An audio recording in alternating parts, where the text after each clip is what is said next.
If you have a broadband connection at your house, you probably have a residential gateway or router installed as well. A router is a small device that allows you to share one internet connection with more than one computer.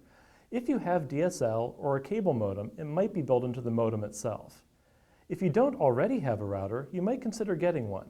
Not only can you share your internet connection with other computers in your home, it can also help to protect your computer against attack. A router acts much like the trap in your toilet's drain. It's a one-way valve between your computers and the dirty outside world.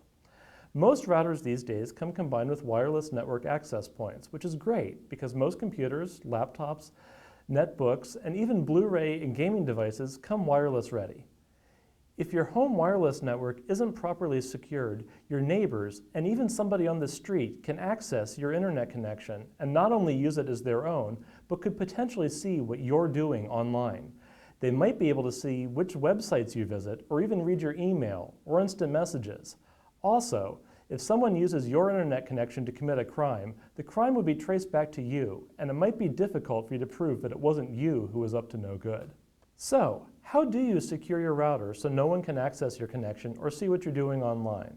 Well, there are several things you can do, including changing the default password, disabling remote administrative login, setting up encryption on your router, and enabling MAC address filtering.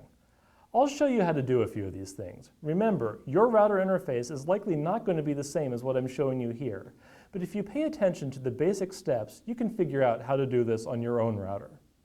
I'll be showing you how to do this on a Linksys router. First, take steps to make sure your router remote administration is disabled. Typically, there is no need to have someone to access the administrative panel through the internet. Doing so may allow anyone on the internet to access your router and change your settings. Here's the initial setup screen. To disable remote administration, first go to the Administration tab. Then verify that Remote Management is set to disable.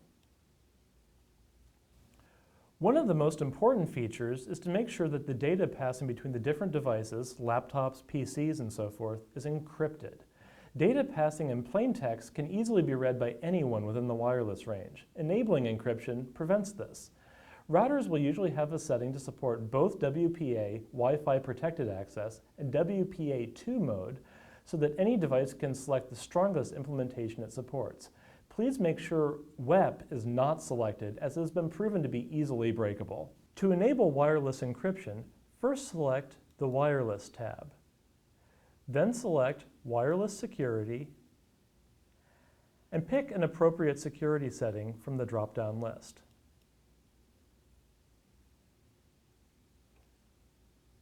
Next, change the administrative password on your system. The default password, if left, can be a dangerous tool in the hand of an attacker since it is publicly available. To change the administrative password, go to the Administration tab and select a new password. You will be asked to re-enter the same password to confirm. After changing any of these settings, remember to select Save Settings to make all of your changes active. Next, you can also restrict who accesses your wireless network by filtering the MAC, Media Access Control address. The MAC address is unique for every device created. So if the devices that access the wireless router are known beforehand, it might be a good idea to allow only those defined devices into your network.